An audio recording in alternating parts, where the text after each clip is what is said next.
اعوذ باللہ من الشیطان الرجیم بسم اللہ الرحمن الرحیم۔ قرآن مجید فرقان حمید کے 27ویں پارے کا نام ہے قال فما خطبکم۔ یہ پارہ سورۃ الذاریات کے آخری رکوع، سورۃ الطور، سورۃ النجم، سورۃ القمر، سورۃ الرحمن، سورۃ الواقعہ اور سورۃ الحدید پر مشتمل ہے۔ اس پارے کے بنیادی و کلیدی موضوعات و مضامین سماعت کیجیے۔ صفات خداوندی، انعامات الہیہ، عظمت قرآن و صاحب قرآن، دنیا کی بے ثباتی، سابقہ اقوام کا انجام بد۔ سورۃ الذاریات رکوع نمبر 3۔ یہاں پہلے تو اللہ تعالیٰ کی بہت سی قدرتوں اور نشانیوں کا بیان ہے، پھر توحید کا سبق دیا ہے۔ اس کے بعد رسول مکرم صلی اللہ علیہ وآلہ وسلم کو تبلیغ حق کی ہدایت دیتے ہوئے تسلی دی ہے کہ کافروں کی جملہ بازیوں پر آپ دل برداشتہ نہ ہوں۔ پھر عبادت کو انسانوں اور جنوں کی تخلیق کا مقصد قرار دیا گیا ہے۔ یاد رہے کہ عبادت محض نماز روزے کا نام نہیں، بلکہ زندگی کے ہر قدم پر اللہ کی اطاعت کا نام ہے۔ سورۃ الطور رکوع نمبر 1۔ یہاں پہلے تو طور، آسمان، دریا اور خانہ کعبہ کو اس بات کی شہادت میں پیش کیا گیا ہے کہ کفار کو قیامت میں عذاب ہو کر رہے گا، اس عذاب کو کوئی ٹال نہیں سکتا۔ پھر بتایا ہے کہ قیامت آنے پر آسمان اور پہاڑ وغیرہ کا کیا حال ہوگا۔ پھر متقین کو جنت کی بشارت دی ہے۔ پھر یہ اصول بتایا ہے کہ ہر شخص اپنے عمل سے وابستہ ہے اور اس کا نتیجہ اسے بھگتنا پڑے گا۔ سورۃ الطور رکوع نمبر 2۔ یہاں رسالت مآب صلی اللہ علیہ وآلہ وسلم کو تسلی دی ہے اور فرمایا ہے کہ کفار آپ صلی اللہ علیہ وآلہ وسلم کی شان اقدس میں جو نازیبا الفاظ کہتے ہیں، یہ ان کی ہرزہ سرائی ہے۔ آپ اس کی پرواہ نہ کریں اور تبلیغ دین فرماتے رہیں۔ پھر کفار و مشرکین کو سمجھایا ہے کہ جب وہ خود بخود وجود میں نہیں آ گئے، نہ زمین و آسمان کو انہوں نے بنایا ہے، نہ انہیں غیب کا حال معلوم ہے، تو پھر ان کا بھلا اسی میں ہے کہ وہ اپنے کفر و شرک سے باز آ جائیں اور توحید اختیار کر کے اس کے تقاضے پورے کریں۔ اگر وہ انکار و سرکشی پر بضد رہے تو پھر قیامت میں دردناک عذاب سے انہیں کوئی نہیں بچا سکے گا۔ پھر سید عالم صلی اللہ علیہ وآلہ وسلم اور آپ کے واسطے سے مسلمانوں کو عبادت الہی کا حکم دیا ہے، بالخصوص رات اور شب کے پچھلے پہر میں۔ سورۃ النجم رکوع نمبر 1۔ یہاں پہلے سید المرسلین صلی اللہ علیہ وآلہ وسلم کے بارے بتایا ہے کہ آپ صلی اللہ علیہ وآلہ وسلم راہ حق پر ہیں اور اس راہ پر اسی طرح گامزن ہیں جس طرح ستارہ اپنی مقررہ راہ پر چلتا ہے۔ پھر بتایا ہے کہ رسول مکرم صلی اللہ علیہ وآلہ وسلم کی زبان مبارک سے جو کچھ نکلتا ہے وہ وہی ہے۔ پھر شب معراج میں آپ صلی اللہ علیہ وآلہ وسلم کے دیدار باری تعالیٰ سے مشرف ہونے، اللہ کی سلطنت کا اپنی آنکھوں سے مشاہدہ کرنے، سدرۃ المنتہا وغیرہ کی سیر اور گوناگوں حقائق کے مشاہدے کی خبر دی ہے۔ پھر لات و عزیٰ اور منات کے حوالے سے بتایا ہے کہ یہ وہمی چیزیں ہیں اور ان کی پرستش محض تمہارا فریب ہے، اللہ نے ہرگز اس کی اجازت نہیں دی ہے۔ ہدایت اللہ کی طرف سے آ چکی ہے، اب کسی کے پاس کوئی بہانہ باقی نہیں بچا۔ سورۃ النجم رکوع نمبر 2۔ یہاں کفار و مشرکین کے باطل عقیدوں پر تنقید کا سلسلہ ہے اور بتایا ہے کہ یہ بت اللہ کے سامنے بالکل بے بس ہیں، تم ان کی شفاعت کے بھروسے پر ہو۔ پھر زمین و آسمان پر اللہ کی قدرت کاملہ کا بیان ہے۔ پھر بتایا ہے کہ متقین وہ ہیں جو گناہ و معصیت اور فحاشیوں کے قریب بھی نہیں جاتے، اور اگر کبھی بھول ہو جاتی ہے تو غفور و رحیم سے مغفرت طلب کرتے ہیں۔ سورۃ النجم رکوع نمبر 3۔ یہاں ایسے شخص کی مذمت کی ہے جو تھوڑا بہت اسلام کا اقرار کرتا ہے اور پھر اس سے منہ پھیر لیتا ہے۔ پھر بتایا ہے کہ حضرت موسیٰ علیہ السلام اور حضرت ابراہیم علیہ السلام پر جو کتابیں نازل ہوئی تھیں، ان میں بھی یہی تعلیم تھی کہ کوئی شخص کسی دوسرے کا بوجھ نہ اٹھائے گا، ہر شخص اپنے عمل کا جواب دہ ہے اور اپنی کوششوں کا انجام عنقریب دیکھ لے گا۔ سب کو آخر کار اللہ کے حضور پہنچنا ہے۔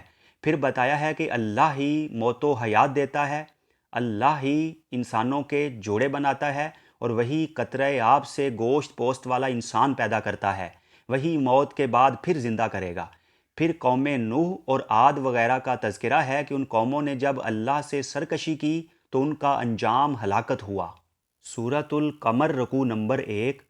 اس رکوع میں قیامت کے قریب آ جانے اور چاند کے پھٹ جانے کے تذکرے کے بعد بتایا ہے کہ منکرین حق اللہ کی نشانیاں دیکھنے کے بعد بھی منہ پھیر لیتے ہیں اور قرآن کریم کو جادو وغیرہ کہتے ہیں اور اپنی خواہش نفس کی پیروی کرتے ہیں۔ یوں مشرکین کی ہٹ دھرمیوں کا تذکرہ کرنے کے بعد انہیں قیامت سے ڈرایا ہے۔ پھر بتایا ہے کہ یہ جو قرآن حکیم اور رسول کریم کی تکذیب ہو رہی ہے یہ کوئی نئی بات نہیں ہے، اس سے پہلے بھی قوم نوح وغیرہ نے یہی حرکتیں کی تھیں اور انہیں ہلاکت سے دوچار ہونا پڑا تھا۔ آخر میں بتایا ہے کہ قرآن کریم نصیحت حاصل کرنے کے لیے نہایت آسان ہے۔ سورۃ القمر رکوع نمبر 2۔ یہاں پہلے قوم ثمود کی سرکشی اور رسول کی تکذیب کا ذکر ہے اور بتایا ہے کہ انکار اور سرکشی کے نتیجے میں اس پر اچانک عذاب الہی آ گیا۔ پھر قوم لوط کی بدکاریوں پر عذاب آنے کا تذکرہ ہے۔ پھر اس بات کو دہرایا گیا ہے کہ قرآن کریم سے نصیحت حاصل کرنا نہایت آسان ہے کوئی نصیحت حاصل کرنے والا؟ سورۃ القمر رکوع نمبر 3۔ یہاں فرعون اور اس کی پیروی کرنے والوں کی ہٹ دھرمی، اللہ کی آیتوں کے جھٹلانے، رسول کے معجزات اور رسالت کی تکذیب کرنے اور نتیجے میں ان کے ہلاک کیے جانے کا تذکرہ ہے۔ پھر کفار کے بارے میں پیشین گوئی کی ہے کہ ان کا جتھا منتشر ہو کر رہے گا اور ان کی ساری مخالفتیں مٹ جائیں گی۔ چنانچہ جنگ بدر میں کفار کا شیرازہ بکھر گیا اور فتح مکہ کے بعد قریش وغیرہ کی مخالفت کا نام و نشان نہ رہا۔ سورۃ الرحمن رکوع نمبر 1۔ یہاں اللہ تعالیٰ کے رحمان ہونے اور بندوں پر اس کی عنایتوں اور مہربانیوں کا تذکرہ ہے۔ اللہ نے انسان کو اشرف المخلوقات بنا کر پیدا فرمایا، اسے عقل و ہوش سے نوازا، اسے بولنا سکھایا، اس کی ہدایت کے لیے قرآن کریم نازل فرمایا، اس کی پرورش اور تربیت کے سامان فراہم کیے، زمین و آسمان اور چاند سورج بنائے، زمین پر طرح طرح کے پھل پیدا کیے، خوشبودار پھول اور اناج اگائے، سمندر میں موتی وغیرہ پیدا کیے۔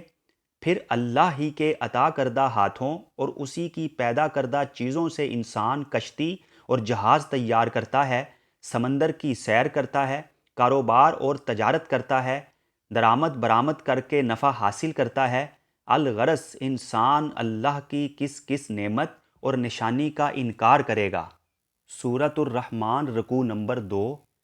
یہاں بتایا ہے کہ اللہ کے سوا ساری چیزیں فانی ہیں۔ پھر انسانوں اور جنات کی مجبوری اور بے بسی اور سلطنت خداوندی کی وسعت بتائی ہے۔ پھر قیامت کا نقشہ کھینچ کر بتایا ہے کہ مجرموں اور گناہ گاروں کو مختلف عذابات کے ذریعے رسوا کیا جائے گا۔ سورۃ الرحمن رکوع نمبر 3۔ یہاں جنت کی نعمتوں کا بیان ہے اور یہ کہ اہل جنت جنت میں نہایت اطمینان سے رہیں گے، کسی قسم کی فکر اور کسی طرح کا غم ان کے پاس نہ آئے گا۔ سبز سبز لہلہاتے ہوئے باغات، پانی کی صاف اور شفاف نہریں، حوروں کی خدمت گزاریاں وغیرہ اہل جنت کے لیے مخصوص ہیں، اور یہ اس لیے ہے کہ انہوں نے دنیا میں اللہ کی اطاعت کا حق ادا کیا، لہٰذا اس کی جزا بھی پوری طرح اور خیال و تصور میں نہ آنے والی نعمتوں کے ذریعے دی جائے گی۔ دنیا میں انسان کے لیے جس طرح یہ ناممکن ہے کہ وہ ان بے شمار نعمتوں اور قدرتوں کی موجودگی میں کسی نعمت کی تکذیب نہیں کر سکتا، اسی طرح وہ آخرت میں اللہ کی بے شمار نعمتوں کو دیکھے گا اور جھٹلا نہیں سکے گا، مگر سرکشوں کو وہ نعمتیں عطا نہیں ہوں گی۔ سورۃ الواقعہ رکوع نمبر 1۔ اس رکوع میں بتایا ہے کہ قیامت کے وقت ہولناک زلزلہ آئے گا، پہاڑ ریزہ ریزہ ہو جائیں گے۔ پھر بتایا ہے کہ اس دن لوگ اپنے اعمال کے لحاظ سے 3 گروہوں میں تقسیم ہوں گے: اعلیٰ ترین طبقہ، متوسط طبقہ، نچلا طبقہ۔ پھر پہلے 2 گروہوں کا حال بیان ہوا ہے کہ سب سے بلند درجے کے تو وہ لوگ ہیں جو رسالت محمدی کا اعلان ہوتے ہی آگے بڑھے اور اللہ اور رسول پر ایمان لا کر اپنے آپ کو اسلام کے حوالے کر دیا۔ ان کا جینا مرنا سب اسلام کے لیے تھا۔ پھر وہ لوگ ہیں جو بعد میں شامل ہوئے، دونوں کا ٹھکانہ جنت ہے، جنت کی نعمتیں حسب مراتب دونوں کے لیے ہوں گی۔ سورۃ الواقعہ رکوع نمبر 2۔ اس رکوع کا مضمون گزشتہ رکوع سے پیوستہ ہے۔ یہاں تیسرے گروہ کا بیان ہے۔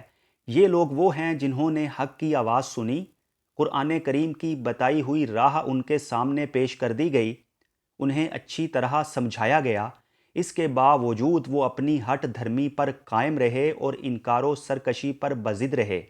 ان کی حالت قیامت کے دن نہایت خراب ہوگی، ذلت و نامرادی کی سزا انہیں دی جائے گی۔ ساتھ ہی اللہ نے ان احسانات اور انعامات کا تذکرہ کیا ہے جن سے یہ لوگ فائدے اٹھا رہے ہیں، مثلا اللہ کی پیدا کی ہوئی آگ سے، اس کے پانی سے، اس کے سورج کی روشنی سے وغیرہ۔ اس کے باوجود وہ ناشکری کرتے ہیں۔ ساتھ ہی ساتھ شرک کی تردید کرتے ہوئے پانی وغیرہ ہر چیز کا ذکر کر کے بتایا ہے کہ کیا پانی کو تم آسمان سے اتارتے ہو؟ کھیتی کو تم لوگ لہلہاتے ہو؟ ایک قطرہ آب سے جیتا جاگتا بچہ تم لوگ بناتے ہو؟ سورۃ الواقعہ رکوع نمبر 3۔ یہاں قرآن کریم کے کتاب الہی ہونے کا بیان ہے اور اس کی عظمت بتائی گئی ہے۔ فرمایا ہے کہ منکرین قرآن ایسی عظیم کتاب کی تکذیب اپنا سرمایہ ناز سمجھتے ہیں۔ پھر موت کا وقت یاد دلایا ہے کہ اس وقت تم پر سارے حقائق آشکار ہوں گے۔ اب جو لوگ قیامت کا انکار کرتے ہیں تو مرنے والے کی جان واپس اس کے جسم میں کیوں نہیں لے آتے؟ پھر بتایا ہے کہ فوت شدہ اگر صاحب ایمان ہو اور عمل صالح پر کاربند ہو تو اس کے لیے جنت کی خوشبوئیں ہیں، اور اگر وہ گمراہ ہو تو اس کی مہمانی گرم پانی سے ہے۔ آخر میں اللہ کی حمد و تسبیح کی تعلیم دی ہے۔ سورۃ الحدید رکوع نمبر 1۔ یہاں پہلے اللہ تعالیٰ کی بہت سی صفتوں کا بیان ہے، مثلا عزیز، حکیم، اول، آخر، ظاہر، باطن، خالق وغیرہ۔ پھر اللہ کی قدرتوں اور اس کے نظام کی کارسازیوں کا بیان ہے۔ پھر ایمان لانے اور اللہ کی راہ میں اللہ کے دیے ہوئے مال خرچ کرنے کا حکم ہے۔ پھر سید عالم صلی اللہ علیہ وآلہ وسلم کی رسالت کا تذکرہ ہے کہ وہ رسول برحق ہیں، انسان کو تاریکی سے نکال کر نور کی طرف لاتے ہیں۔ پھر فتح مکہ سے قبل اسلام کے لیے جہاد کرنے اور مال خرچ کرنے والوں کا تذکرہ کرتے ہوئے بتایا ہے کہ ایسے لوگوں کا درجہ بہت بڑا ہے۔ فتح مکہ کے بعد اسلام کے لیے کوششیں کرنے والے، مال خرچ کرنے والے اگرچہ اپنی جگہ قابل قدر ہیں مگر دونوں کے درجات برابر نہیں۔ سورۃ الحدید رکوع نمبر 2۔ اس رکوع میں اللہ کی راہ میں مال خرچ کرنے والوں کو دگنا اجر دیے جانے کا وعدہ ہے، اور بتایا ہے کہ قیامت کے دن ایمان والوں کا نور جنت کی طرف ان کی رہنمائی کرے گا، لیکن منافقوں کو کچھ سجھائی نہ دے گا۔ آخر میں صدقہ و خیرات کرنے والوں کی تعریفیں کی ہیں، ان کے لیے بڑے اجر کا وعدہ ہے، اور کفر و انکار کی روش پر چلنے والوں کے لیے جہنم کی وعید دی ہے۔ سورۃ الحدید رکوع نمبر 3۔ یہاں پہلے دنیاوی زندگی کی بے ثباتی کا بیان ہے، اور یہ کہ ایسے لوگ جو دنیاوی مال و متاع پر پھولے نہیں سماتے اور اللہ اور آخرت کو بھولے بیٹھے ہیں، ان کی مثال ایسی ہے جیسے لہلہاتی ہوئی کھیتی ہو، اسے دیکھ کر کسان خوش ہو رہا ہو کہ اچانک وہ سوکھ کر رہ جائے۔ اسی طرح دنیا میں مست لوگوں کا حال ہوگا کہ اچانک ان سے سب چھن جائے گا، اور آخرت میں عذاب الگ ہوگا۔ پھر تعلیم دی ہے کہ نیکیاں سر انجام دینے میں بڑھ چڑھ کر حصہ لینا چاہیے۔ پھر بتایا ہے کہ مصیبت پر حد سے زیادہ رنج کرنا یا کسی چیز کے ملنے پر حد سے زیادہ خوش ہونا کہ انسان اللہ ہی کو بھول جائے، دونوں غلط طریقے ہیں۔ صحیح طریقہ یہ ہے کہ اللہ کی مرضی کے سامنے سر تسلیم خم کر دیا جائے۔ پھر بتایا ہے کہ بہت سے انبیاء کرام علیہم السلام تشریف لائے اور ان کے ساتھ معجزات اور کتب الہیہ بھی تھیں تاکہ لوگ متوازن راہ پر گامزن ہوں۔ آخر میں لوہے کا تذکرہ کرتے ہوئے بتایا ہے کہ اللہ نے یہ ایک نعمت بھی تمہیں دی ہے، آلات حرب اور دوسرے فوائد تم اس سے حاصل کرتے ہو۔ اس کا صحیح استعمال یہ ہے کہ اللہ کے دین کے دفاع میں لوہے سے کام لو، نہ کہ اس سے کام لے کر اللہ کے دین کے مقابلے میں کھڑے ہو جاؤ۔ سورۃ الحدید رکوع نمبر 4۔ اس رکوع میں بتایا ہے کہ اللہ نے جس طرح انسان کی جسمانی پرورش اور تربیت کے عظیم الشان سامان فراہم کیے، اسی طرح اول روز ہی سے انسان کی روحانی و اخلاقی پرورش و تربیت کے لیے رسالت کا سلسلہ قائم فرمایا۔ اسی سلسلہ رسالت کی کڑیاں حضرت نوح علیہ السلام اور حضرت ابراہیم علیہ السلام تھے، جن کی ذریت میں نبوت اور کتاب کا سلسلہ چلا، یہاں تک کہ حضرت عیسیٰ علیہ السلام تشریف لائے اور انجیل ان پر نازل کی گئی۔ پھر اللہ اور رسول پر ایمان لانے اور تقوی اختیار کرنے کا حکم ہے اور اس کے صلے میں جنت کی بشارت ہے۔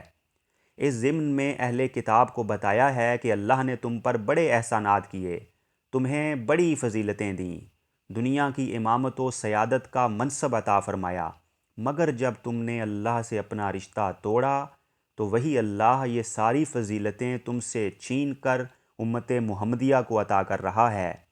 دیکھ لو، تمہارا زور اللہ کے کسی فضل پر نہیں، یہ اللہ ہی کے دستے قدرت میں ہے، جسے چاہے عطا کرے۔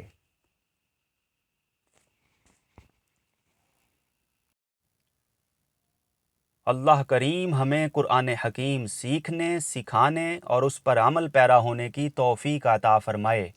آمین یا رب العالمین۔